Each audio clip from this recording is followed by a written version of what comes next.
بسم الله الرحمن الرحيم. الحمد لله رب العالمين والعاقبة للمتقين والصلاة والسلام على سيد الأنبياء والمرسلين سيدنا وحبيبنا وحبيب رب العالمين محمد وعلى آله وأصحابه ومن هدى بهديه إلى يوم الدين. قال الله تبارك وتعالى في كتابه المجيد والفرقان الحميد: فأعوذ بالله من الشيطان الرجيم. بسم الله الرحمن الرحيم.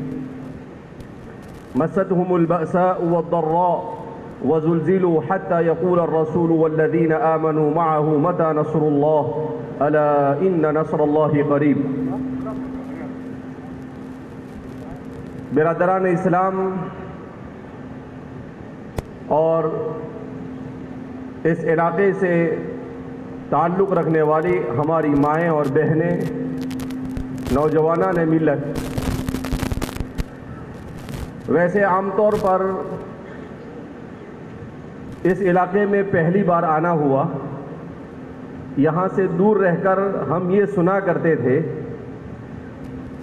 کہ مدراس، تمل ناڈو اور کرناٹک میں صرف وہاں کی علاقائی زبان بولی جاتی ہے اور دوسری کسی زبان کو وہاں پر اہمیت نہیں دی جاتی. مگر مفتی سلمان صاحب نے بتایا کہ ہمارا شہر وانمباڑی، اس کو اس علاقے کا علی گڑھ کہا جاتا ہے اور یہاں پر اردو زبان کو علاقائی زبان سے زیادہ اہمیت دی جاتی ہے. جب گاڑی میں نے یہ سنا تو میں نے کہا کہ اب تقریر کرنے میں کوئی حرج نہیں، اس لیے کہ آپ کی علاقائی زبان 2-4 گھنٹے میں ہم سیکھ نہیں سکتے کہ جس میں ہم آپ کے علاقائی زبان میں تقریر کریں. اور اگر آپ حضرات کو اردو سے دلچسپی نہ ہوتی تو ایک آدمی نے کہا ہے: یار من ترکی و من ترکی نمی دانم، کہ میرا دوست اور میرا یار یہ ترکی ہے، ترکی زبان نہیں آتی ہے، تو میں اس سے کیسے اپنے معافی ضمیر کے بارے میں بتاؤں، اپنے خیالات کے بارے میں اسے کیسے آگاہ کروں. لیکن الحمدللہ اردو زبان یہ عربی زبان کے بعد دنیا میں مسلمانوں میں رائج سب سے مقبول زبان ہے اور اس زبان میں اسلام اور ملت اسلامیہ، علوم اسلامیہ کے لیے جتنا کام ہوا ہے عربی زبان کے بعد دنیا کی کسی زبان میں اتنا کام نہیں ہوا ہے. آپ حضرات کی اردو زبان سے دلچسپی، بہرحال حکیم الامت مجدد ملت حضرت تھانوی رحمۃ اللہ علیہ نے آج سے 100 سال پہلے کہا تھا کہ ہم جس علاقے سے ہندوستان سے تعلق رکھتے ہیں اس علاقے میں اردو زبان بولی جاتی ہے اور یہاں پر اردو زبان میں قرآن اور حدیث پر اور اسلام پر اتنا زیادہ کام ہوا ہے کہ اس علاقے کے مسلمان کے لیے اردو زبان کا سیکھنا واجب ہے. حضرت تھانوی رحمۃ اللہ علیہ فرماتے تھے کہ اس علاقے کے مسلمان کے لیے اردو زبان کا سیکھنا واجب ہے، کیونکہ مکمل اسلام کو سمجھنے کے لیے اس علاقے میں اردو میں کام اتنا ہو چکا ہے کہ وہ اردو سیکھے گا تو وہ مکمل طور پر اسلام کو سمجھ سکتا ہے. بہرحال اللہ رب العزت نے مجھے اور آپ کو اسلام اور ایمان جیسی عظیم نعمت سے مالا مال کیا. دنیا میں انسان کو جتنی بھی نعمتیں ملی ہے اور قیامت تک ملتی رہے گی، ظاہری اور باطنی، چھوٹی اور بڑی، دکھائی دینے والی اور نہ دکھائی دینے والی، ان تمام نعمتوں میں سب سے عظیم اگر کوئی نعمت ہے وہ نعمت ایمان ہے. سیدنا حضرت علی کرم اللہ وجہہ رضی اللہ عنہ وہ فرمایا کرتے تھے کہ یہ سب سے بڑی نعمت ہے. اللہ دوسری تمام نعمتیں ہر ایک کو دیتا ہے. حسن اللہ مسلمان کو بھی دیتا ہے اور غیر مسلم کو بھی دیتا ہے، دوسری مال اور جتنی بھی نعمتیں ہیں، مگر ایمان اور اسلام اللہ اپنے اسی بندے کو عطا فرماتا ہے جس بندے سے اللہ راضی ہو. تو مجھے اور آپ کو ایمان کی نعمت ملی، اس کا مطلب یہ ہے کہ ابتدائی طور پر اللہ مجھ سے اور آپ سے راضی ہے. البتہ آدمی یہ سوچے کہ میں مسلمان ہوں اللہ مجھ سے راضی ہے، مسئلہ ختم ہو گیا، اب اور کیا کرنے کی ضرورت ہے، تو یہ اس کی غلط فہمی ہے۔ مومن گھرانے میں پیدا ہو جانا، اسلام والے گھر میں پیدا ہو جانا، یہ نجات کے لیے کافی نہیں ہے۔ نجات کے لیے ضروری ہے کہ اپنی پوری زندگی کو ایمان اور اسلام کے تقاضے کے مطابق گزاریں۔ نجات کے لیے ضروری ہے کہ اپنی پوری زندگی کو اللہ کی رضامندی والے طریقے کے مطابق گزاریں، رسول اللہ صلی اللہ علیہ وسلم کے بیان کردہ طریقے کے مطابق گزاریں۔ میں اور آپ جس دور سے گزر رہے ہیں یہ بڑا پرخطر دور ہے۔ اس دور میں سب سے زیادہ اور سب سے بڑا اگر کوئی چیلنج مسلمان کے لیے ہو سکتا ہے تو وہ ہے اپنا ایمان اور اپنا اسلام بچانا، اپنی نسلوں کا ایمان اور اسلام بچانا۔ اللہ جزائے خیر عطا فرمائے ہمارے ہندوستان کے علماء کو، جن علماء نے مدارس کی تحریک کو اس ملک میں کھڑا کیا اور اس ملک میں اپنی آنے والی نسلوں کو ایمان اور اسلام کی نعمت پر استقامت کے ساتھ باقی رہنے میں انہوں نے مدد کی۔ اگر اسباب ظاہریہ کے درجے میں ہمارے ان علماء نے ان مدارس کو قائم نہ کیا ہوتا تو اس ملک میں اسلام اور مسلمان آج سے تقریباً 200 سال پہلے خطرے میں آ چکا تھا۔ آپ اور ہم جانتے ہیں کہ 1833 میں لارڈ میکالے نے جب ہندوستان کا جائزہ لیا اور اس وقت چونکہ وہ لوگ عروج پر تھے اور 1757 میں جب لڑی گئی اور اس پہلی جنگ میں ہم لوگ عام طور پر 1857 سے جنگ آزادی کو شمار کرتے ہیں جبکہ یہ مسلمانوں کی تاریخ کے ساتھ زیادتی ہے۔ 1857 نہیں، مسلمانوں نے صرف اپنے بلبوتے پر جنگ آزادی کا آغاز 1757 میں کیا تھا۔ وردی علی خان اور ان کے نواسے انہوں نے سب سے پہلے انگریزوں کے ساتھ جنگ لڑی اور اس جنگ میں انہیں کامیابی نہ مل سکی کچھ غداروں کی وجہ سے۔ اس کے بعد آپ ہی کے علاقے سے تعلق رکھنے والے ٹیپو سلطان نے اس ملک میں سب سے پہلے جنگ آزادی کے لیے روح پھونکی۔ اگرچہ وہ اپنے اس مشن میں کامیاب ہوتے نظر نہیں آتے مگر حقیقت میں وہ کامیاب ہے۔ کیوں؟ اس لیے کہ کسی کا شہید ہو جانا، کسی کا مر جانا یہ اس کی ناکامی نہیں ہے، اس کا حق کے ساتھ اس دنیا سے چلا جانا یہ کامیابی ہے۔ حضرات صحابہ کرام رضوان اللہ تعالیٰ عنہم اجمعین کی صورتحال کیا تھی کہ صحابہ کو تیر لگتا تھا، ان کی جان نکلتی تھی اور وہ اپنی زبان سے یہ الفاظ ادا فرماتے تھے، فزت ورب الکعبہ، رب کعبہ کی قسم میں کامیاب ہو گیا۔ دنیا میں انسان کیا سمجھتا ہے؟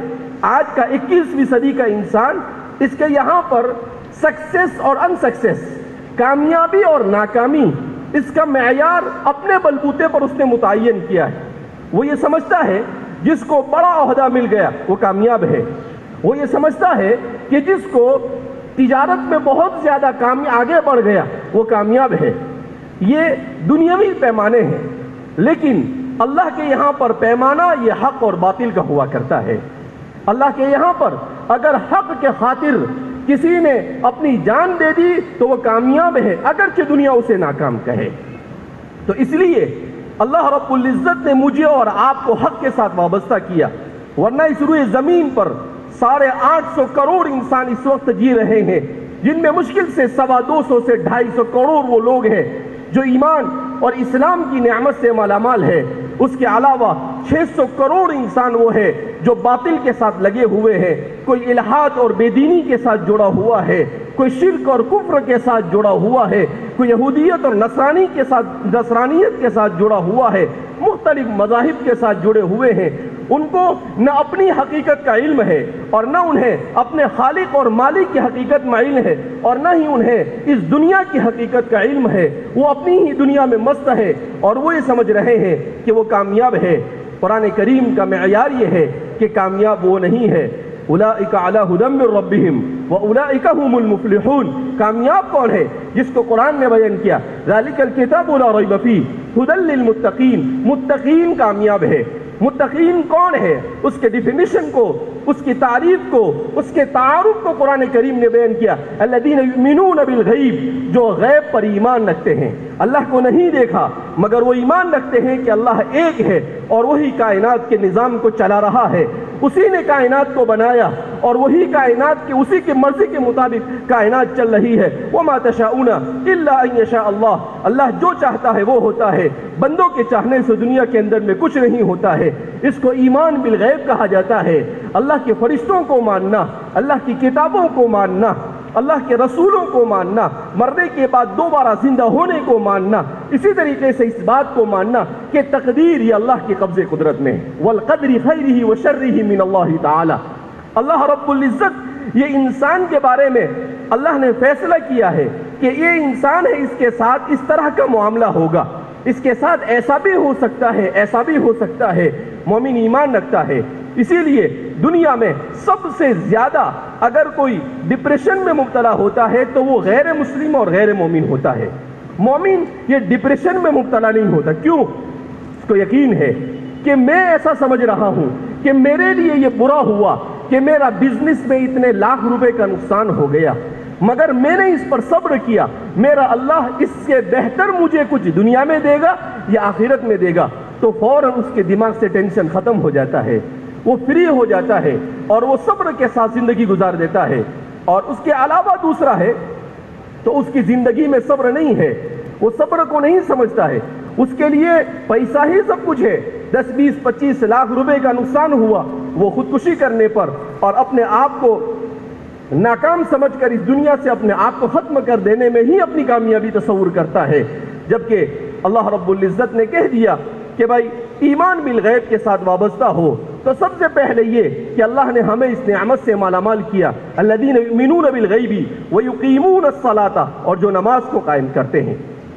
نماز ان من اہم امورکم الصلاۃ، نماز یہ اہم ترین فریضہ ہے، مگر افسوس کے ساتھ کہنا پڑتا ہے کہ آج کا مسلمان نماز سے دور ہو چکا ہے۔ اللہ کے رسول صلی اللہ علیہ وسلم نے حالانکہ ارشاد فرمایا بین الکفر والایمان الصلاۃ، کفر اور ایمان کے درمیان جو دیوار حائل ہے وہ نماز کی دیوار ہے۔ من اضاعها فقد اضاع الدین، جس نے نماز کو چھوڑ دیا اس نے پورے دین کو ڈھا دیا۔ مگر آج کا مسلمان یہ سمجھتا ہے کہ اپنی تجارت کے لیے نماز چھوڑ سکتے ہیں، اپنے بزنس کے لیے نماز چھوڑ سکتے ہیں، اپنے پروگرام کے لیے نماز چھوڑ سکتے ہیں، جبکہ جن کو قرآن کریم نے کامیاب انسان کہا، حضرات صحابہ، ان کے بارے میں قرآن کریم خود بیان کرتا ہے لا تلہیہم تجارت ولا بیع عن ذکر اللہ، کہ وہ لوگ تھے کہ ان کی تجارت، ان کا بزنس اور ان کا دنیا کے اندر میں مشغول ہونا انہیں اللہ کے ذکر سے کبھی غافل نہیں کرتا تھا۔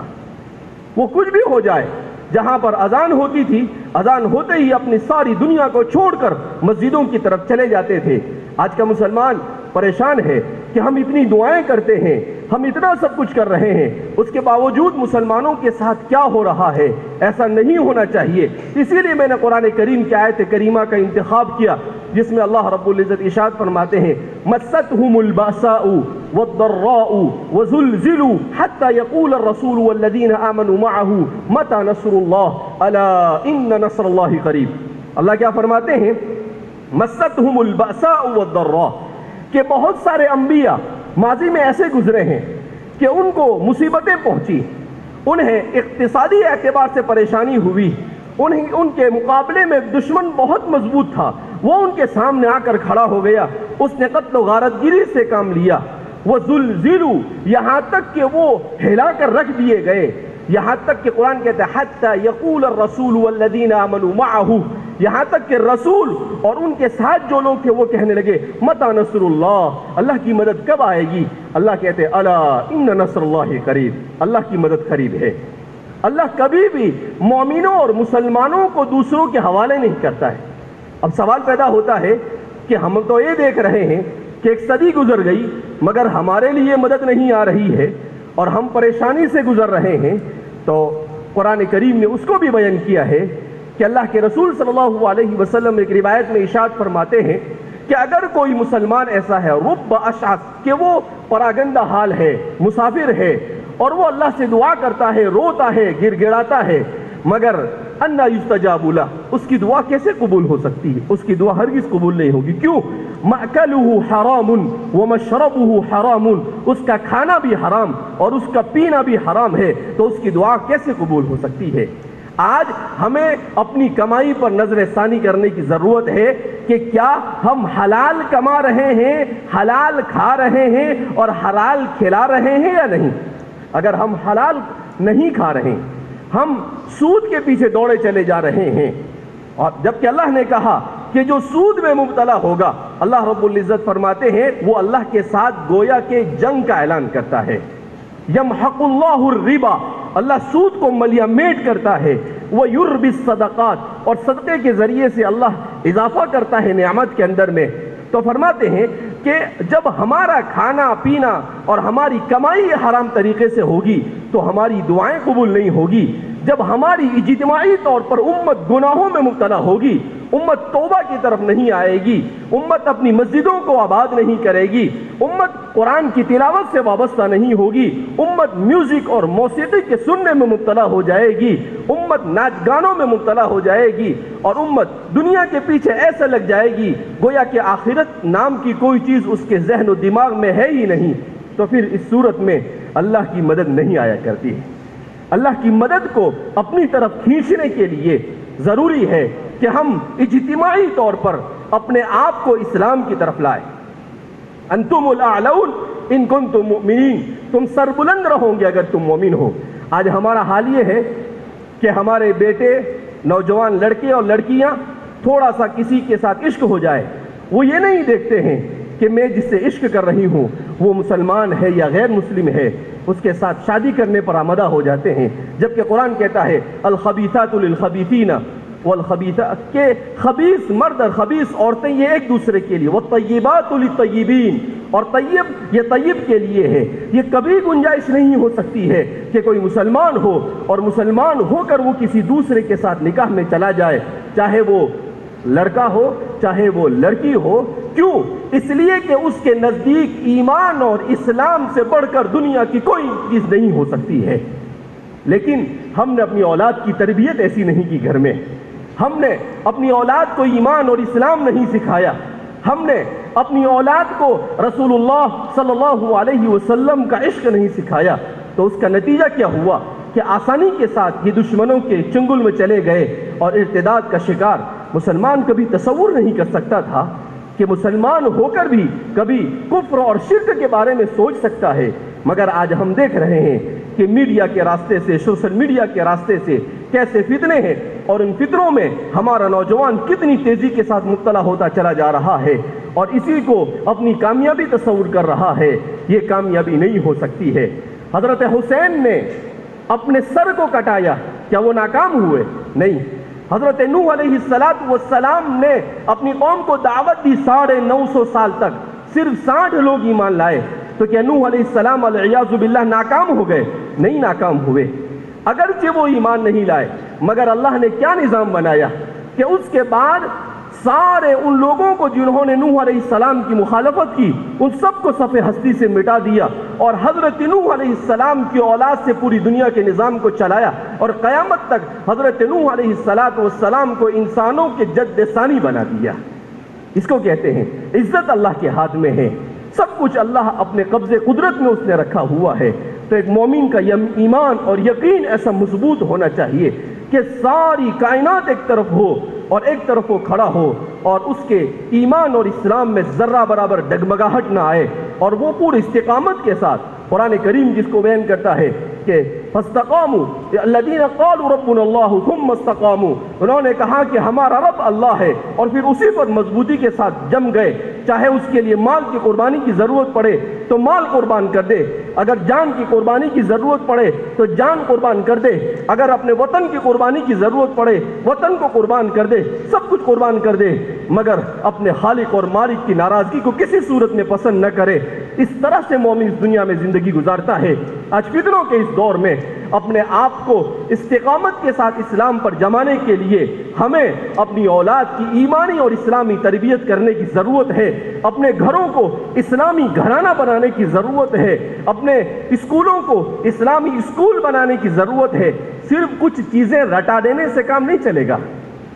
جب تک کہ ماں باپ اور استاد اور معاشرے پر اثر رکھنے والا ہر فرد یہ اسلام کے طریقے کے مطابق زندگی نہیں گزارے گا، وہاں تک کہ ہماری نسلوں کے اندر ایمان راسخ نہیں ہوگا۔ وہ اپنی آنکھوں سے وہ دیکھنا چاہیے اسے کہ کون سا اسلام مطلوب ہے۔ جب تک کہ وہ اپنی، اس لیے کہ بچہ یہ آپ کے سکھانے سے زیادہ آپ کیا کر رہے ہیں دیکھ کر سیکھتا ہے، آپ کیا بول رہے ہیں سن کر سیکھتا ہے۔ وہ یاد کرنے سے زیادہ دیکھنے سے وہ چیزوں کو سیکھتا ہے، اور وہ جب وہ دیکھتا ہے کہ میرا باپ فجر میں سو رہا ہے، میری ماں فجر میں سو رہی ہے، میرا باپ ظہر میں دکان میں آفس میں بیٹھا ہوا ہے، عصر میں کھیل کے میدان میں ہے، مغرب کے اندر میں تفریح میں ہے، اور عشاء کے وقت وہ موبائل لے کر بیٹھا ہوا ہے، وہ اولاد کبھی بھی نماز کی طرف نہیں آ سکتی ہے۔ وہ نماز کی طرف کب آئے گی؟ اس وقت آئے گی جب وہ یہ دیکھے گی کہ میرا باپ تہجد میں اٹھ کر اللہ کے سامنے گر گڑا رہا ہے، جب وہ یہ دیکھے گی کہ میرا باپ صبح میں فجر کی نماز پڑھ کر قرآن کی تلاوت کرنے کے لیے بیٹھتا ہے، سورہ یاسین پڑھتا ہے، قرآن کریم کی تلاوت کرتا ہے۔ قرآن کریم میں اللہ رب العزت فرماتے ہیں ان قرآن الفجر کان مشہودا، کہ جب صبح کے وقت قرآن کی تلاوت کی جاتی ہے تو فرشتے، رحمت کے فرشتے اسے گھیر لیتے ہیں۔ تو جب قرآن اس کے سامنے پڑھیں گے، آپ صبح شام کی دعائیں اس کے سامنے پڑھیں گے، دسترخوان پر بیٹھے تو کھانے سے پہلے کھانے کی دعا پڑھ کر آپ اس کو کھانے کے لیے کہیں گے۔ حضرت انس بن مالک رضی اللہ تعالیٰ عنہ فرماتے ہیں کہ رسول اللہ صلی اللہ علیہ وسلم اولاد کی تربیت کا اتنا اہتمام کرتے تھے کہ میرا ایک بھائی تھا صرف 3 سال کا۔ کتنے سال کا؟ وہو ابن 3 سنین، 3 سال کا۔ حضور کے ساتھ کھانے کے لیے بیٹھ گیا تو اللہ کے رسول صلی اللہ علیہ وسلم نے کیا کیا؟ آپ صلی اللہ علیہ وسلم نے کہا یا غلام، اے بچے، سم اللہ، اللہ کا نام لے کر بسم اللہ پڑھو۔ جب اس نے بسم اللہ پڑھ کر کھانا شروع کیا تو حضور نے کہا کل بیمینک، اے بیٹے سیدھے ہاتھ سے کھانا کھاؤ۔ کتنے سال کا بچہ ہے؟ 3 سال کا۔ حضور نے یہ نہیں سوچا کہ بڑا ہو کر سیکھ لے گا، نہیں، یہی اس کے سیکھنے کی عمر ہوتی ہے۔ تو حضور نے کہا کل بیمینک، سیدھے ہاتھ سے کھاؤ۔ پھر کہا کہ کھاتے کھاتے وہ بچہ برتن میں اپنا ہاتھ گھمانے لگا، کہا کل من امامک، اپنے سامنے سے کھاؤ، دوسروں کے سامنے ہاتھ مت پھیراؤ۔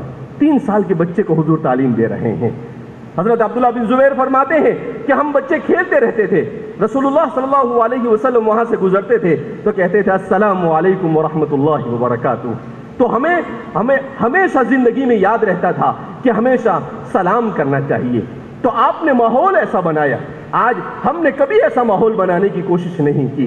ہم نے کیا ماحول بنانے کی کوشش کی کہ ہمارا بچہ، چھوٹا سا بچہ اگر موبائل میں کچھ کرنے لگ جاتا ہے تو سب کو کہنے لگتے ہیں کہ دیکھو 2 سال کا ہے لیکن یوٹیوب کھول لیتا ہے، اس کو ہم فخر کرتے ہیں۔ یہ فخر نہیں ہے، یہ ہلاکت اور تباہی ہے۔ 2 سال میں اس کو ایمان اور اسلام اور اللہ سے جوڑنا چاہیے، اور آپ نے جہنم میں لے جانے والے آلے کے ساتھ جوڑنے کو فخر محسوس کیا۔ اس سے زیادہ تباہی اور کیا ہو سکتی ہے؟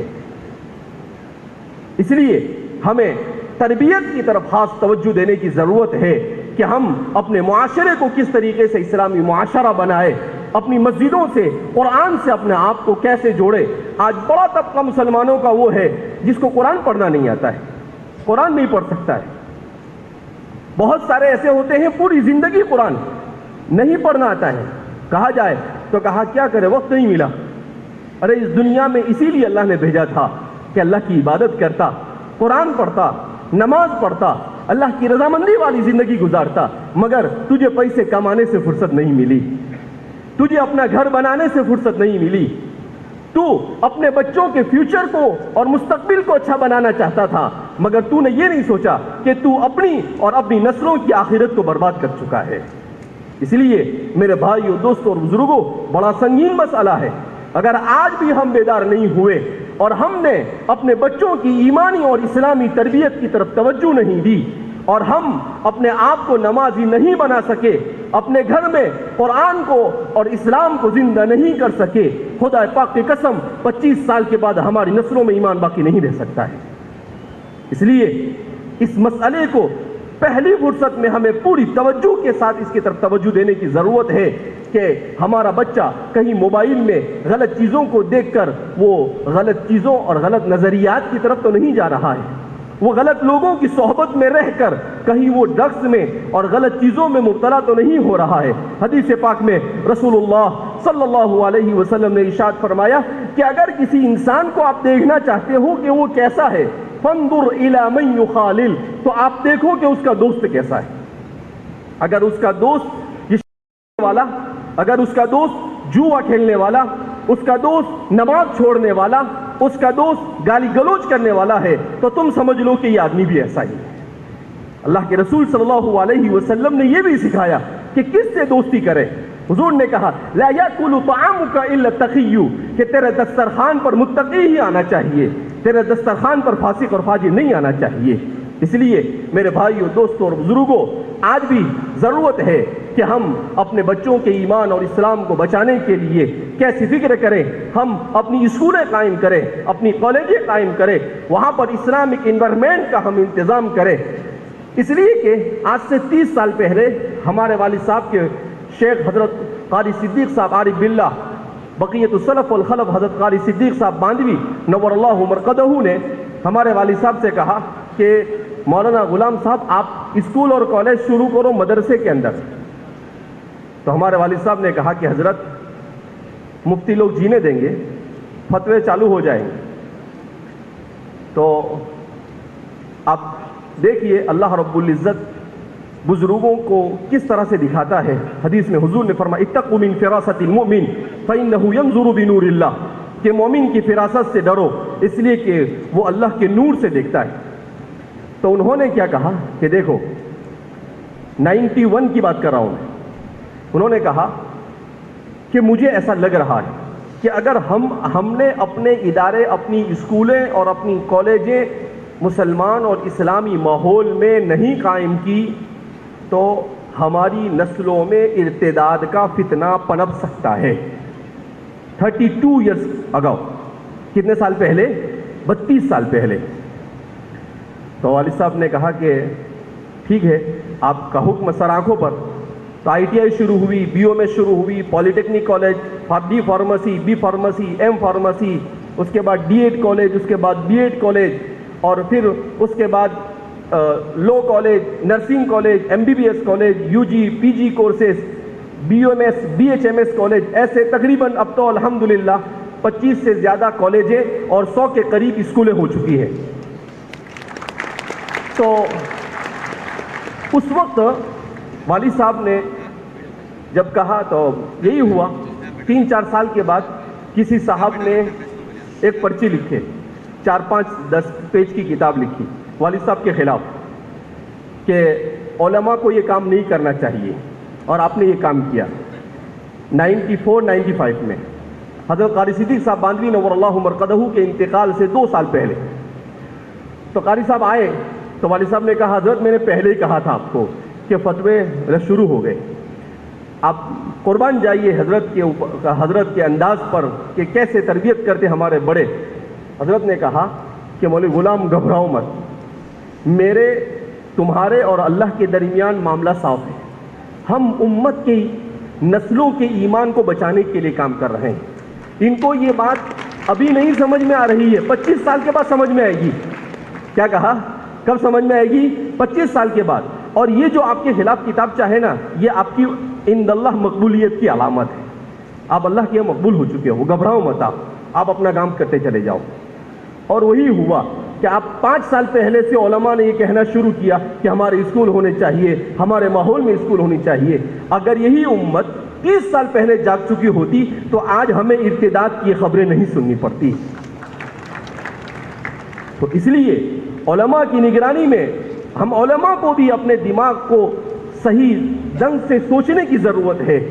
ہم ہر چیز کو ایک ہی اینگل سے دیکھنے کی کوشش کرتے ہیں، اور یہ نہیں دیکھتے. حضرت قاری صدیق صاحب پانچویں رحمۃ اللہ علیہ اگر آپ میں سے کسی نے نہ دیکھا ہو, اتنے صوفی قسم کے بزرگ تھے کہ کوئی سوچ نہیں سکتا کہ وہ ایسی رائے دے سکتے, مگر اللہ نے ان کے دل میں بات ڈالی کہ نہیں یہ ہونا چاہیے.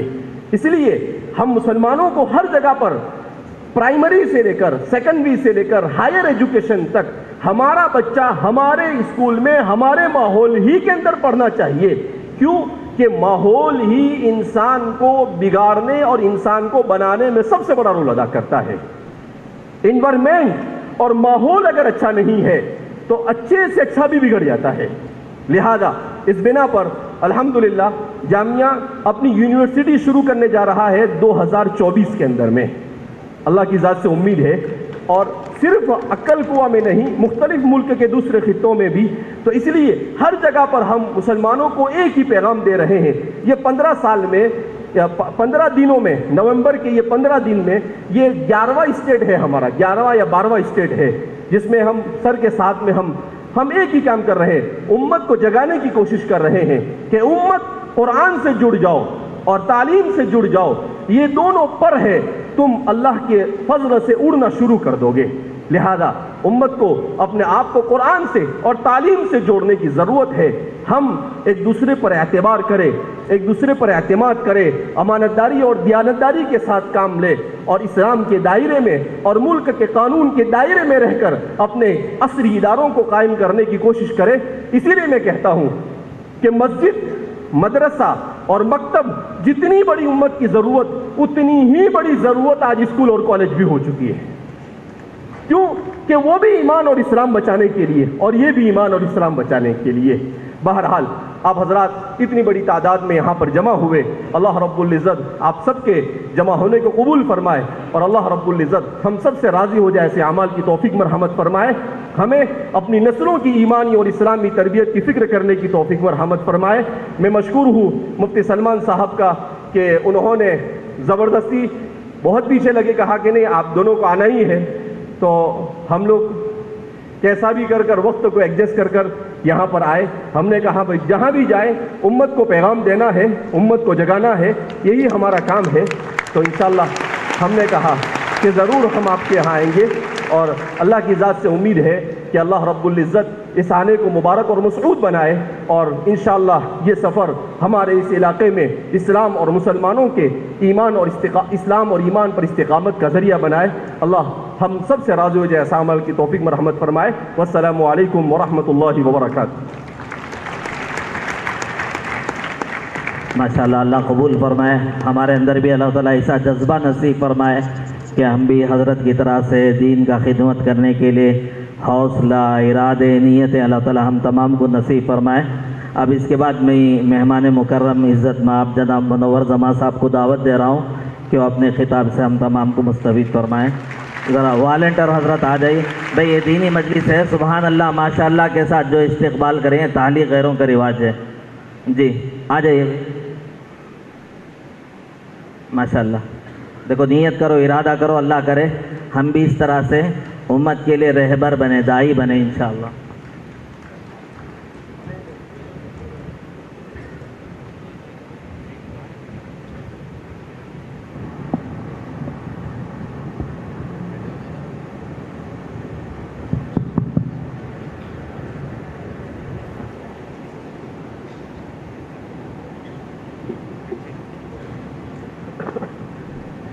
السلام علیکم ورحمۃ اللہ وبرکاتہ.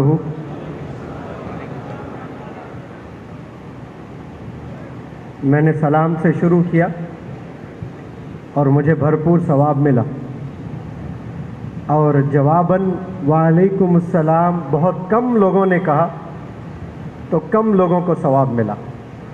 80% لوگ محروم رہے ثواب سے.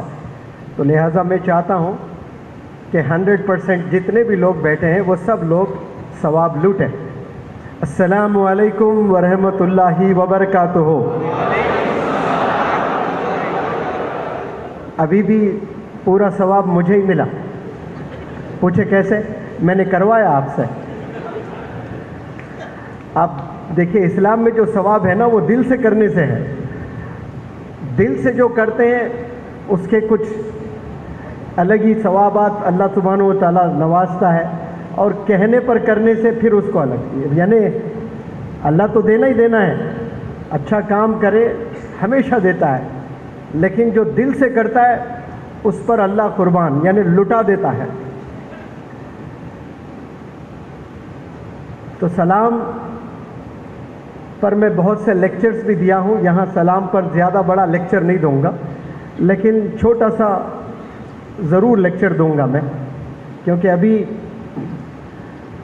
حضرت حذیفہ صاحب نے فرمایا تھا کہ سلام آپ صلی اللہ علیہ وسلم، میں نے بھی بہت سے علماء سے سنا کہ صحابہ میں کمپٹیشن ہوا کرتا تھا کہ اس بار میں سلام کروں گا آپ صلی اللہ علیہ وسلم کو، لیکن کبھی صحابہ کی جیت نہیں ہوئی ہے، ہمیشہ انیشیٹ جو کیا کرتے تھے سلام وہ آپ صلی اللہ علیہ وسلم ہی کرتے تھے۔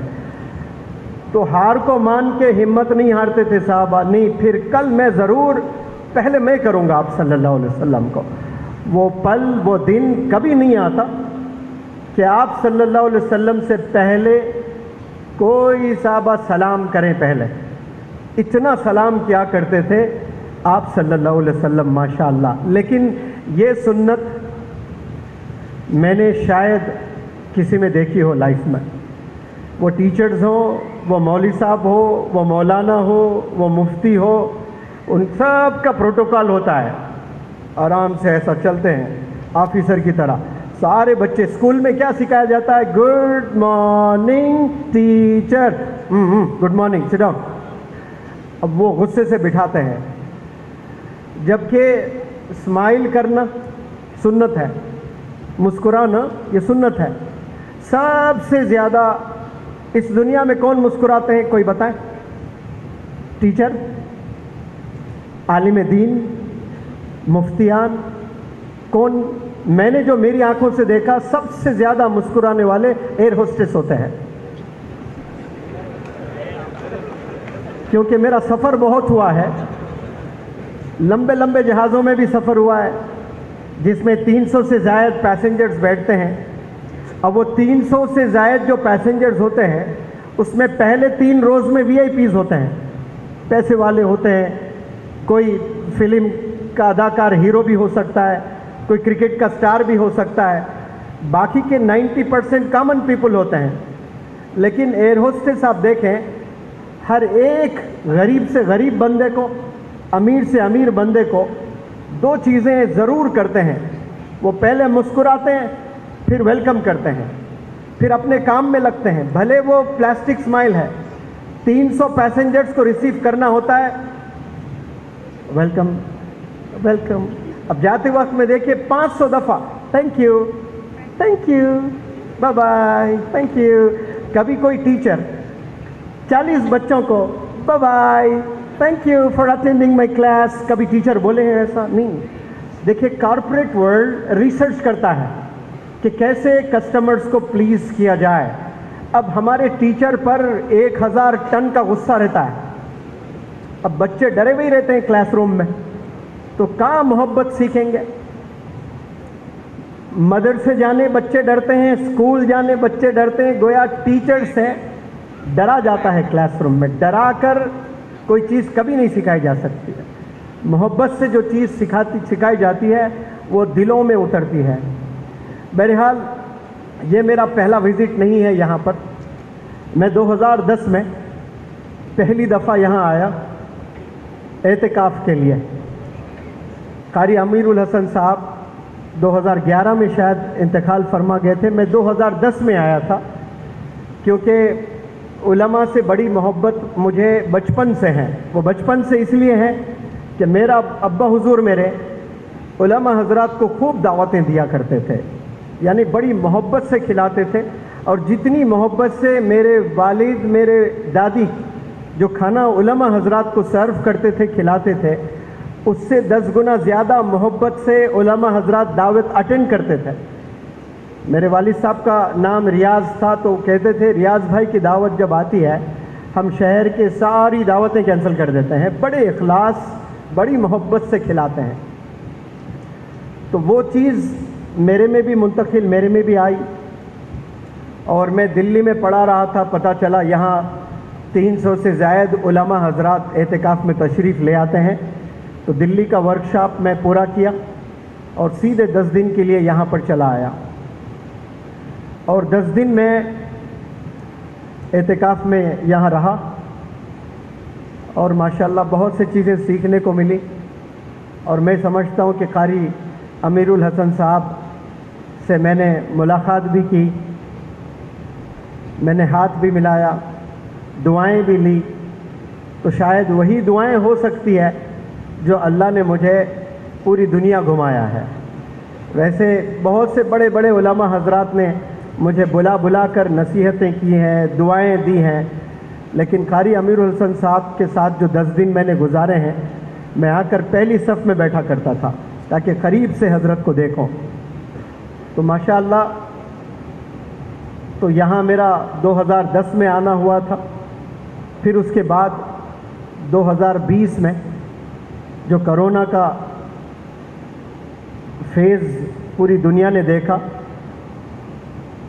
اور میں تڑپ رہا تھا کہ یہاں کے جو علماء حضرات مدرسہ چلاتے ہیں ان سے 1 منٹ میں بات کر لوں، لیکن لوگ مجھے ملنے نہیں دیتے تھے جب کوئی پہچانتا نہیں تھا مجھے۔ تو مولانا بدر الدین اجمل صاحب کو مولانا ابراہیم صاحب نے کال کیا کہ ایک ٹرینر ہے منور زماں، وہ آپ کے ساتھ بہت نظر آتے ہیں، انہیں ہمارے یہاں بلانا بہت ضروری ہے۔ تو مولانا بدر الدین اجمل صاحب نے مجھے کال کیا اور کہا کہ مولانا ابراہیم صاحب آپ سے بات کرنا چاہتے ہیں، آپ فون ریسیو کریں۔ تو میں نے فون ریسیو کیا، 40 منٹ بات کیے، 40 منٹ میں 10 منٹ مسلسل روتے رہے، اور میں نے بھی میری آنکھوں سے دیکھا۔ یہاں جب میں 2010 میں آیا تو مجھے پتہ چلا یہاں کوئی تھیٹرز نہیں، کوئی پولیس اسٹیشن نہیں، اور عورتیں پردہ کرتی ہیں، پردہ کر کے رکشے میں بیٹھتی ہیں، پھر رکشے میں ایک الگ پردہ ہوتا ہے۔ یہ 1970s 1980s میں حیدرآباد میں بھی ہوا کرتا تھا، لیکن اب چلا گیا وہ۔ تو وہ میں نے 2010 میں بھی یہاں دیکھا، عورتوں کو رکشے میں بیٹھتے ہوئے، پھر رکشے میں ایک الگ پردہ ہے، کوئی دیکھ ہی نہیں سکتے کہ اس میں کون سوار ہو رہے ہیں۔ تو مولانا روتے ہوئے کہیں کہ کرونا میں یہاں کے نوجوان بچے، نوجوان بچیوں کو آن لائن ایجوکیشن کی وجہ سے فونز دیے گئے، اور 10 سے 12 ایسے لڑکیاں تھیں جو ہمارے ہی گاؤں کے اور اطراف کے مرتد ہو گئیں، اور بلکہ شادی کر لی ہے غیر بچوں سے۔ تو آپ کتنی بھی تربیت کریں، لیکن جب آپ کے بچے فون میں بیٹھتے ہیں فون لے کر، تو آپ کو پتہ ہی نہیں ہوتا ہے کہ وہ لوگ فون کے ساتھ کر کیا رہے ہوتے ہیں، اور والدین سمجھتے ہیں کہ میرے بچے بڑے معصوم بچے ہیں، کوئی گناہ نہیں کرتے ہیں، 5 وقت نماز پڑھتے ہیں۔ اور میرے پاس ایسے لائیو ایگزامپلز ہیں جو پیرنٹس آ کر سناتے ہیں اور دہاڑے مار مار کر روتے ہیں۔ ایک تو والد بڑی شرمندگی سے رو رو کر مجھ سے کہہ رہے تھے کہ سر میں نے میری بچیوں پر خوب نظر رکھی، اور وہ جب کالج سے گھر آتی پہلے آتے ہی مصلی بچھا کر نماز پڑھتی تو مجھے بہت خوشی ہوتی، لیکن بعد میں مجھے پتہ چلا کہ وہ مصلی بچھا کر نماز جو پڑھ رہی ہے وہ مجھے دکھانے کے لیے پڑھ رہی ہے۔ اور شروع میں لوگ آ کر شکایت کرتے کہ آپ کی بچی کو میں نے فلانے پارک میں دیکھا، فلانے لڑکے کے ساتھ بائک پر جاتے ہوئے دیکھا، فلانے میک ڈونلڈس میں کسی لڑکے کے ساتھ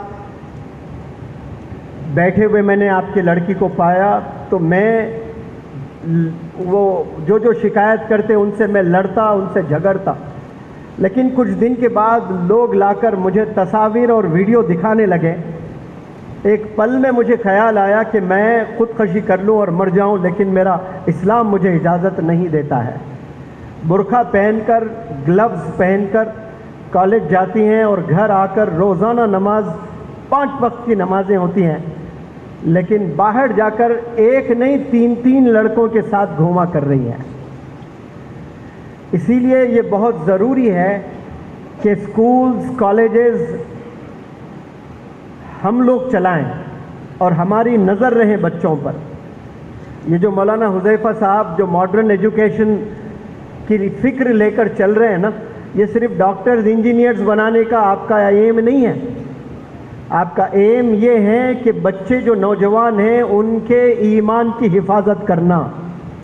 وہ سائنٹسٹ بننا چاہیں سائنٹسٹ بنیں, وہ ڈاکٹرز بننا چاہیں ڈاکٹرز بنیں, وہ انجینئرز بننا چاہے انجینئرز بنیں.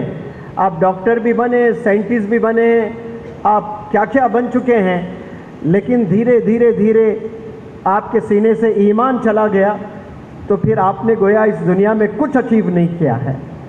اسی لیے اپنے کالجز کا ہونا بے حد ضروری ہے. اور مسلمان قوم کو میں نے ہندوستان میں گھوم گھوم کر دیکھا ہے, ہماری قوم بہت لیٹ سے جاگتی ہے, ہر چیز کرتی ہے, لیکن کبھی 100 سال دیر سے جاگتی ہے, کبھی 50 سال دیر سے جاگتی ہے, اور ہمیشہ ایسا ہی ہوتے آ رہا ہے. ہم کرتے ضرور ہیں لیکن بہت دیر بعد کرتے ہیں. ابھی ہم نے جاگنا ہے. مولانا حذیفہ صاحب نے بار بار فوکس کیا ہے, اس بات پر روشنی ڈالی ہے کہ کتنا ضروری ہے کالجز کا اسٹیبلش کرنا. ابھی میرا میڈیکل کالج جانا ہوا. آپ لوگ میڈیکل کالج چلاتے ہیں ماشاءاللہ. مولانا حذیفہ صاحب وستانوی, آپ کے ابا حضور مولانا غلام صاحب وستانوی. شاید یہاں جو نوجوان بچے بیٹھے ہیں آپ لوگ نہیں جانتے ہیں, وہ ہندوستان کا ہیرا ہے, وہ ہندوستان کا ہیرو ہے جو آپ لوگ نہیں جانتے ہیں. آپ لوگ وراٹ کوہلی کو ضرور جانتے ہیں, آپ لوگ محمد شمی کو ضرور جانتے ہیں, آپ لوگ شاہ رخ خان کو ضرور جانتے ہیں, آپ لوگ سلمان خان کو ضرور جانتے ہیں. کیا آپ لوگ مولانا غلام صاحب وستانوی کو جانتے ہیں, جن کو ایک ٹائٹل ملا ہے؟ اور وہ ٹائٹل کیا ملا ہے؟ وہ ٹائٹل ملا ہے خادم القرآن والمساجد. آسان ٹائٹل نہیں ہے. 7000 مساجد ایک عالم دین نے بنایا ہے. ایک گھر بنانے کے لیے 50 سال لگ جاتے ہیں اور قرض میں مبتلا ہو جاتی ہے زندگی. 50 سال کے بعد بھی کچھ قرض ایسا رہتا ہے جو بیٹوں کو چکانا ہوتا ہے. لیکن ایک عالم دین نے ماشاءاللہ اپنے دل کو صاف کیا ہے, دل میں ذرا میل نہیں رکھا ہے. میرا ادارہ اس چیز کو آپ نے مٹا دیا تو پھر ہندوستان میں 7000 مساجد, 1000 سے زائد مدارس اور 2500 سے زائد مکاتب آپ نے بنائے. اور اس دنیا میں 850 کروڑ لوگ رہتے ہیں. 850 کروڑ لوگ بھی اگر روز قیامت مخالف ہو جائیں گے مولانا حذیفہ صاحب وستانوی کے, تو وہ مسجد کے اینٹیں, وہ مسجد کی دیواریں, وہ مسجد کی فرشیں چیخ چیخ کر اللہ سے سفارش کرے گی, یا اللہ یہ وستانوی کو تو نے جنت بھیجنا ہے, اس نے میرے گھر بنائے ہیں. یہ آپ نے کام کیا ہے ماشاءاللہ. یہ آپ لوگ کو میں اسی لیے بتا رہا ہوں, اس میں نیت کا تعلق ہے. وہ نیت جو منور زماں میں نہیں ہے, وہ نیت شاید آپ لوگوں میں نہیں ہے, وہ نیت جو مولانا غلام صاحب وستانوی میں ہے. آپ نے جمعے کے خطبات دینے کے لیے بیل کے بنڈی پر کئی کلومیٹر سفر کر کے جمعے کے خطبات دے کر اپنے گھر واپس ہوتے تھے. تو وہ عقل کنواں کے آس پاس کے گاؤں میں جمعے کے خطبات جایا کرتے تھے, اور جب وہاں جایا کرتے تھے تو وہاں آپ کو خیال آیا کہ وہاں ایک چھوٹا سا مدرسہ قائم کرنا چاہیے. تو پیڑ کے نیچے آپ نے کچھ طلباء کو اکٹھا کیا اور مقدس کتاب قرآن مجید پڑھانا شروع کیا آپ نے. تو کلاس روم بالکل بھی نہیں تھے. تو آپ کو کسی نے بتایا کہ بھائی آپ نے پیسے اکٹھا کرنا ہے, تو آپ زامبیا گئے ہیں. افریقن کنٹری ہے زامبیا. میرا بھی جانا ہوا تھا مولانا حذیفہ صاحب کے ساتھ میں. تو وہاں جب زامبیا میرا جانا ہوا, وہیں سے مجھے پتہ چلا ہے. مجھے نہ عقل کنواں میں کسی نے کہا, نہ مولانا حذیفہ صاحب نے کہا, نہ مولانا غلام صاحب وستانوی نے کہا. مجھے وہاں کے ایک تاجر نے کہا کہ جب پہلی دفعہ یہ زامبیا گئے تھے, کسی نے کہا کہ افریقہ میں گجرات کے لوگ بہت کامیاب ہیں, آپ وہاں جائیں, آپ فنڈ ریز کریں. یہ کب کی بات کہہ رہا ہوں میں؟ 32-35 سال پہلے والی بات۔ آپ وہاں گئے، زامبیا کے ایئرپورٹ سے باہر نکلے اور ٹیکسی کو آپ نے بلایا، اور بلا کر ٹیکسی ڈرائیور نے کہا کہ کہاں جانا ہے صاحب جی؟ اب دیکھیں، اعلیٰ حضرت کو یہ پتہ ہی نہیں کہ جانا کہاں ہے، لیکن جس کے دل میں اللہ کی محبت ہوتی ہے، آپ بتائیں وہ کہاں جاتا ہے؟ مولانا حذیفہ وستانوی صاحب کے ابا حضور مولانا غلام صاحب نے کہا کہ بیٹا مجھے کوئی مسجد میں لے آ کر چھوڑ دے۔ تو وہ مسجد پہنچے تو انہوں نے پیسے دینا تھا ٹیکسی ڈرائیور کو، اور آپ کے جیب میں پیسے نہیں تھے۔ اگر منور زماں کو حیدرآباد سے 100 کلومیٹر دور ٹریول کرنا ہے اور جیب میں پیسے نہیں ہیں، میں قسم خدا کی کھا کر کہتا ہوں کہ میں ہمت نہیں کروں گا کہ یہ گاؤں چھوڑوں اور دوسرے گاؤں جاؤں، کیونکہ میرے جیب میں پیسے نہیں ہیں۔ آپ کے جیب میں 1 روپیہ نہیں ہے، ٹیکسی ڈرائیور کو دینے کے پیسے نہیں ہیں، اور وہاں ٹیکسی ڈرائیور کو یہ کہتے ہیں کہ 5 منٹ رکنا، میں ابھی گیا پیسے لے آیا، اور مسجد میں کون ہے کسی کو نہیں جانتا۔ وہاں جا کر کسی اللہ کے بندے سے ملاقات کی، بتائی کہ میں بھارت انڈیا سے آیا ہوں، اس کام کے لیے آیا ہوں، ایک مدرسہ قائم کرنا چاہتا ہوں، مجھے کچھ پیسوں کی ضرورت ہے، یہاں تاجر جتنے ہیں ان سے ملاقات کرنے آیا ہوں، ٹیکسی ڈرائیور کو دینے کے لیے پیسے نہیں ہیں، آپ کے پاس اگر پیسے ہیں تو میں آپ کو کل لوٹا دوں گا پیسے۔ تو وہ نوجوان کسی نے پیسے دیے اور وہ لا کر ٹیکسی ڈرائیور کو پیسے دیے۔ پھر وہ نوجوان سے مل کر کہیں کہ آپ کے اس محلے میں کوئی ایک تاجر سے میری ملاقات کروائے۔ تو وہ گئے، ایک تاجر سے ملاقات کروائے۔ تو تاجر سے ملاقات ہونے کے بعد وہ تاجر نے کہا کہ میں بھی تازہ آیا ہوا ہوں، نیا ہوں، میرے پاس پیسے نہیں ہیں، لیکن آپ زامبیا کیوں آئے؟ آپ کو تو ساؤتھ افریقہ جانا چاہیے، ساؤتھ افریقہ میں بہت کامیاب لوگ ہیں۔ تو وہ ویزا وغیرہ سب بنا کر ساؤتھ افریقہ لے کر گئے، اور ساؤتھ افریقہ میں 4-5 بزنس مین کو اکٹھا کیا اور آپ نے اپنا درد بیان کیا۔ تو وہ سن کر ایک بزنس مین نے کہا کہ آپ کو کتنے پیسوں کی ضرورت ہے؟ تو مولانا غلام صاحب وستانوی نے کہا کہ مجھے 7 لاکھ کی ضرورت ہے، جس سے میں 4-6 روم کمرے بنوا لوں، تو پھر میں بچوں کو کمروں میں بٹھا کر حافظ قرآن، عالم دین بنا پاؤں۔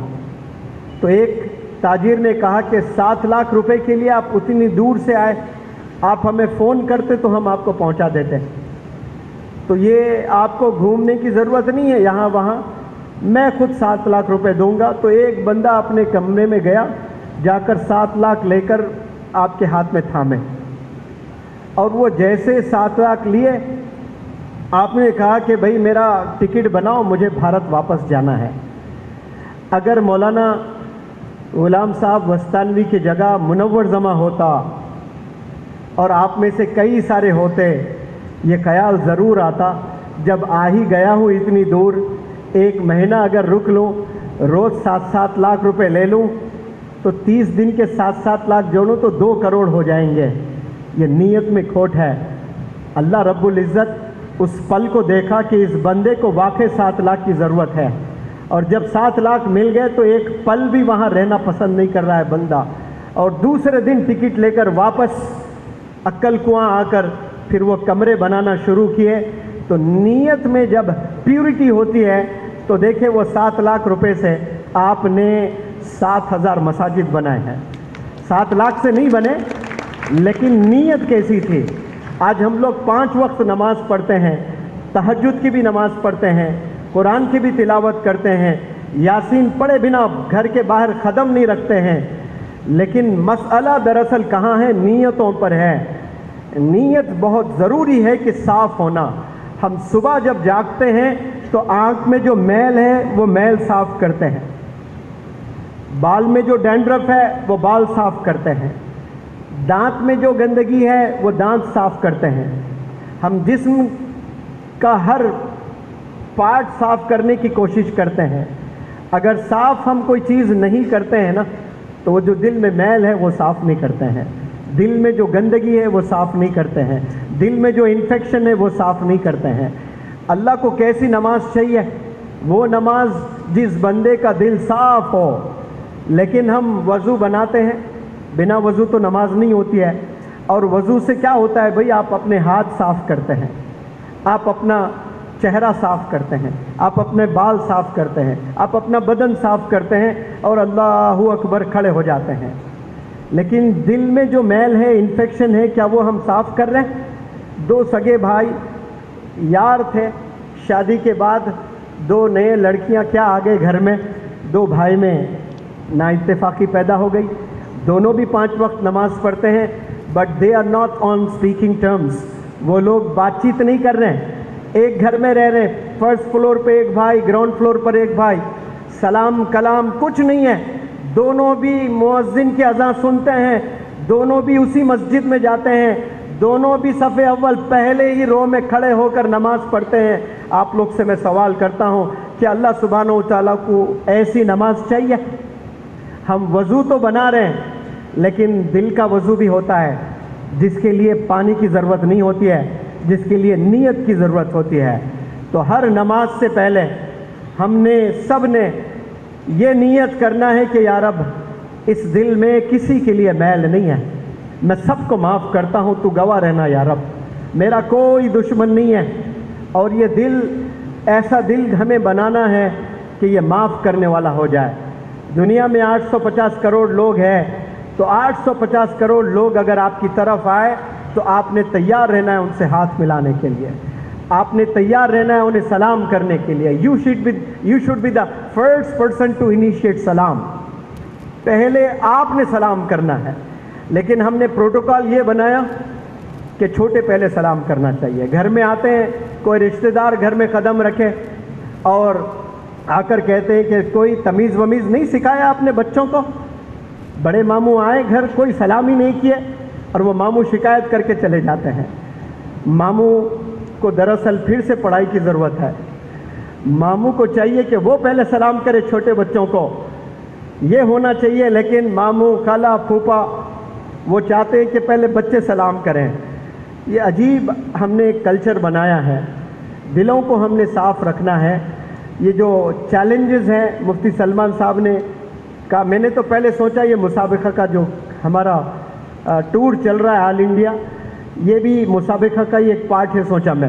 لیکن 2 دن قبل مفتی سلمان صاحب نے بتایا کہ یہ مسابقہ نہیں ہے، یہ جنرل پبلک یہاں پر جمع ہو رہی ہے اور مسلمانوں کے چیلنجز پر آپ نے اسپیچ دینا ہے سر. تو چیلنجز تو بہت ہے. سب سے بڑا چیلنج یہ ہے کہ روز اول سے روز قیامت تک ہم پر شیطان سوار ہے. تو ہم نے شیطان کی بات نہیں سننی ہے. تو شیاطین بھرپور کوشش کرتے ہیں کہ وہ ہمیں اللہ سے دور کریں. بھرپور کوشش ہوتی ہے شیاطین کے، اللہ سے دور کریں، نمازوں سے محروم کریں، گناہوں میں مبتلا کریں. یہی تو ہوتی ہے نا شیاطین کی کوشش. کیا ہوتی ہے؟ اللہ سے دور کریں، نمازوں سے محروم کریں، گناہوں میں مبتلا کریں. اب آپ مجھے یہ بتائیں کہ نمازوں میں جو بہترین نماز کون سی مانی جاتی ہے؟ ایک ہفتے میں روزانہ 5 نماز ہوتی ہے، اس میں بہترین نماز کون سی مانی جاتی ہے؟ جمعے کی نا. تو جمعے میں سب لوگ جمع ہو جاتے ہیں، وہاں شیاطین چھٹی پر چلے جاتے ہیں. شیاطین کی تو اور بھرپور کوشش ہوتی ہے نا آپ کو دور کرنے کے لیے مسجد سے. کیا شیاطین ٹرائی نہیں کرتے آپ کو کہ اس بندے کو مجھے جمعے کی نماز سے محروم کرنا ہے؟ بالکل کرتے ہیں، ایڑی چوٹی کا زور لگاتے ہیں. لیکن وہاں جیت مسلمانوں کی ہوتی ہے. وہاں سارے مسلمان جمعے کی نماز کے لیے جاتے ہیں. وہاں مائیں بھی بچوں کو کہتی ہیں کہ وقت ہو گیا جمعے کا، چلو جاؤ مسجد کو. کاش یہ مائیں 5 وقت کہنے لگے گی تو پھر دیکھنا مسلمان اس دنیا میں ایسے چمکیں گے جیسے آسمان میں تارے چمکتے ہیں. لیکن افسوس یہ کلچر ہمارے گھروں میں نہیں ہے. ہم لوگ 250 کروڑ اس دنیا میں مسلمان رہتے ہیں، تو نماز کتنے لوگ پڑھتے ہوں گے؟ بمشکل سے 5 سے 10% پڑھتے ہوں گے. اور فجر کی نماز کتنے پڑھتے ہوں گے؟ بمشکل سے 1% محلے میں یا 2% پڑھتے ہوں گے. اور اللہ سے کیا ہم لوگ ایکسپیکٹ کرتے ہیں کہ اللہ 100% رحمت برسے مسلمانوں پر، 100% برکت ہو اللہ کی. یہ سارے چیلنجز ہم پر ہیں اور ہم اللہ سے یہ ایکسپیکٹ کرتے ہیں، اور ہم دے کتنا رہے؟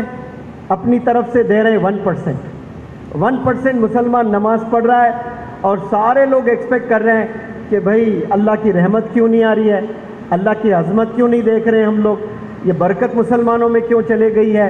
یہ اس لیے گئی ہے کہ majority of the people, majority of the Muslims یہ اللہ سے دور ہے، یہ مسجدوں سے دور ہے، یہ علماء حضرات سے دور ہے۔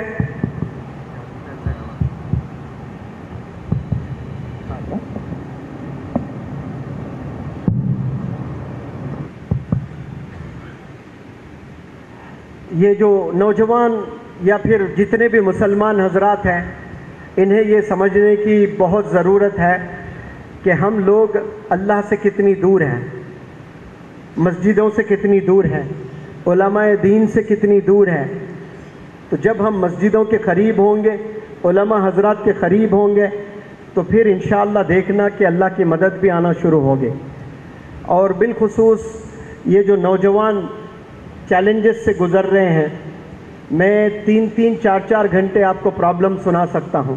جس طرح میں نے نوجوانوں کو ٹریننگ دی ہے، میں نے نوجوانوں کو سمجھا ہے، اور بالخصوص یہاں پر بہت سے مستورات بھی ہیں، لڑکیاں بھی ہیں۔ ایک ورکشاپ میں ایک شادی شدہ جوڑا آیا تھا ٹریننگ لینے کے لیے۔ 5 دن ہوئی تھی شادی ہو کر، اور وہ دونوں میرے پاس آئے تھے۔ تو میں نے بڑا اپریشیٹ کیا کہ ماشاءاللہ آپ لوگ ہنی مون انگلش ہاؤس اکیڈمی میں منانے کے لیے آئے ہیں۔ تو اس لڑکی کی میں نے کوشش کی کہ اسے کچھ تربیتی کلام پیش کرو۔ میں نے اس سے کہا کہ کیا آپ بیٹا جنت میں جانا چاہتی ہیں؟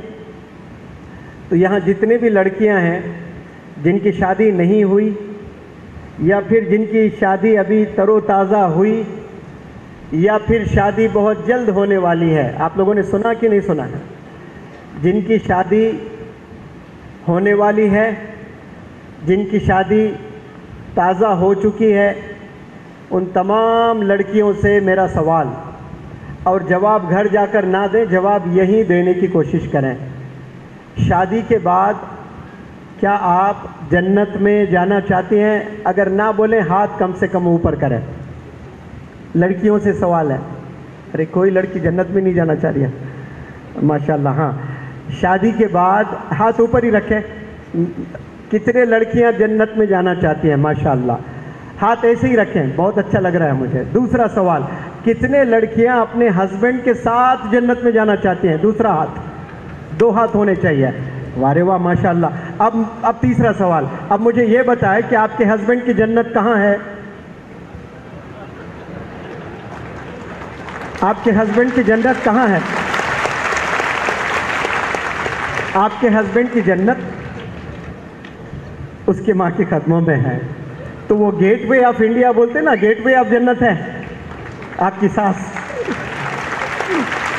جیسا گیٹ وے آف انڈیا ہوتا ہے، آپ کو اللہ نے چوائس دیا، آپ سسرال میں رہ بھی سکتی ہیں، سسرال سے علیحدگی میں الگ سے بھی رہ سکتی ہیں، it is your choice, but you have no right to distance your husband from his mother. اس وجہ سے آپ کو جہنم میں ڈالا جائے گا اگر آپ اپنے ہسبینڈ کو اس کے ماں سے دور کرتے ہو، کیونکہ کچھ ہی سال بعد پھر آپ کو پیارے پیارے بچے پیدا ہوں گے، اور 15-20 سال بعد وہ جب شادی کریں گے تب پتہ چلے گا کہ یہ لڑکا مجھ سے دور کیوں ہو رہا ہے، میں اتنا چاہتی ہوں اسے۔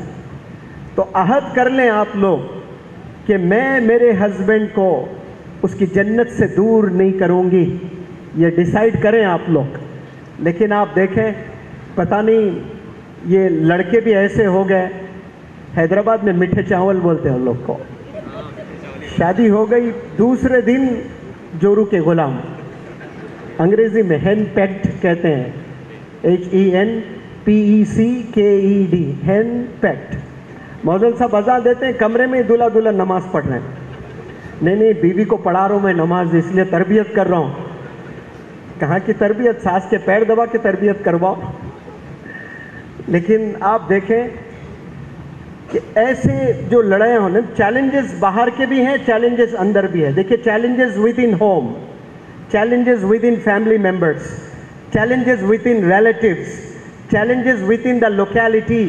پھر اس کے بعد جو یہودی کے چیلنجز ہیں، کرسچنز جو ہم پر سازشیں رچ رہے ہیں، وہ سب بات کی بات ہے.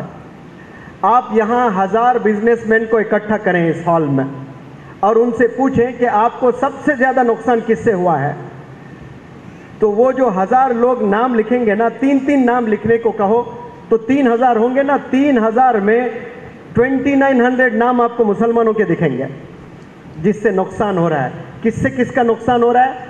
مسلمان کو مسلمان سے نقصان ہو رہا ہے. اب بھارت کا سیر کر لیں، یہاں 135 کروڑ میں یہاں 25 کروڑ اگر مسلمان رہتے ہیں، ان پر سروے کیا جائے کہ آپ کو کس سے زیادہ نقصان ہو رہا ہے، تو وہ بتائیں گے کہ میرے بھائی سے مجھے نقصان ہو رہا ہے، میری بہن سے مجھے نقصان ہو رہا ہے، میرے نیبر سے میرا نقصان ہو رہا ہے، میرے ریلیٹیو سے میرا نقصان ہو رہا ہے. 100 گز کے زمین پر 2 بھائی 10 سال سے بات چیت نہیں کر رہے ہیں. ایسے ایک نہیں، کئی قصے ہیں. 100 گز کی زمین پر والد کے سائیکل پر 2 بھائی سڑک پر لڑ لیے ہیں، کالر پھاٹ لیے ہیں، کپڑے پھاٹ لیے ہیں. سائیکل میری تو تیری، ریفریجریٹر میرا تو تیرا، یہ والد صاحب کی گاڑی تھی، کار، یہ میری، ابا مجھے زیادہ چاہتے تھے. اس پر نہ جانے کتنے گھر ٹوٹ گئے. چیزوں پر لڑائی کر رہے ہیں. وہاں تو یہ ہونا چاہیے، کوئی ایک بھائی یہ بولنا چاہیے تجھے کیا چاہیے، تجھے اینک چاہیے، ابا کی نشانی لے لے، تجھے ریفریجریٹر چاہیے لے لے، تجھے کار چاہیے لے لے. یہ سب تو کسی نے بنائے. تو میرے ابا کا پروڈکٹ ہے، مجھے تو چاہیے، آجا میں تجھ سے ملتا ہوں. یہ چیزوں پر لڑائی کرتے ہیں. بھائی جو ہے نا، یہ باپ کا پروڈکٹ ہے. اس کو کسی نے، گودریج کمپنی نے نہیں بنایا، اس کو ٹاٹا نے، ریلائنس نے نہیں بنایا، اس کو ایپل کمپنی نے نہیں بنایا. اس کو کس نے؟ اس کو آپ کے ماں باپ نے بنایا ہے. یہ ماں باپ کا پروڈکٹ ہے. اور ایک ریفریجریٹر کے لیے آپ ایسے لڑائی کر رہے ہو. یہ چیلنجز ود ان ہومز ہیں، یہ جو گھروں میں چیلنجز چل رہے ہیں. بعد میں جا کر افسوس کریں گے آپ 10-20 سال کے بعد. اللہ اگر آپ کسی کو ہدایت سے نواز دیں، آپ گھٹ گھٹ کر مرو گے کہ میں ایک 10,000 کی چیز پر میں 10 سال میرے بھائی سے بات نہیں کیا. اور نمازیں بھی پڑھ رہے ہیں ہم لوگ. دلوں کو ہم نے صاف کرنا ہے. اسی لیے میں کہتا ہوں کہ وضو 2 طرح کا ہوتا ہے. ایک وضو جو پانی سے ہم بناتے ہیں باقاعدہ، دوسرا جو دل کا صاف کرنا ہوتا ہے. اس کو پانی کی ضرورت نہیں ہوتی ہے، اس کو نیت کی ضرورت ہوتی ہے. دلیں ہم نے صاف کرنا ہے. ہم نے ڈیسائیڈ کرنا ہے کہ میرا دشمن اس روح زمین پر کوئی نہیں ہے. میں کلاس میں پہلے دن جب پورے انڈیا سے بچے آتے ہیں، ان سے کہتا ہوں میں، ہو سکتا ہے کہ منور زماں سے کچھ لوگ حسد کرتے ہیں، کچھ لوگ سازشیں رچتے ہیں، کچھ لوگ جلتے ہیں، لیکن میرے اللہ کو گواہ رکھ کر میں کہتا ہوں کہ منور زماں کا کوئی دشمن نہیں ہے. میں کسی کو دشمن نہیں مانتا. بھلے وہ مجھے مانتے ہوں گے لیکن میں کسی سے نہیں مانتا. ایٹ لیسٹ میں سلام ضرور کروں گا انہیں. 850 کروڑ لوگ اس دنیا میں رہتے ہیں. کوئی ایسا بندہ نہیں ہے جو دکھے تو میں راستہ کاٹ لوں. میں سب سے آنکھ میں آنکھ ملا کے بات کر سکتا ہوں. کیوں؟ میں نے میرے دل کو صاف کر لیا ہے. دلوں کو صاف کرنا بہت ضروری ہے. میں آپ کو بظاہر پینٹ شرٹ پہ لگتا ہوں، لیکن 3 سال سے میں نے ایک بھی لیکچر، ایسا لیکچر نہیں جو آپ کو دے رہا ہوں میں، جو کلاس روم میں دیتا ہوں روزانہ، ایک بھی لیکچر بغیر 2 رکعت صلاۃ الحاجت کے میں نے کلاس نہیں لی ہے 3 سال سے.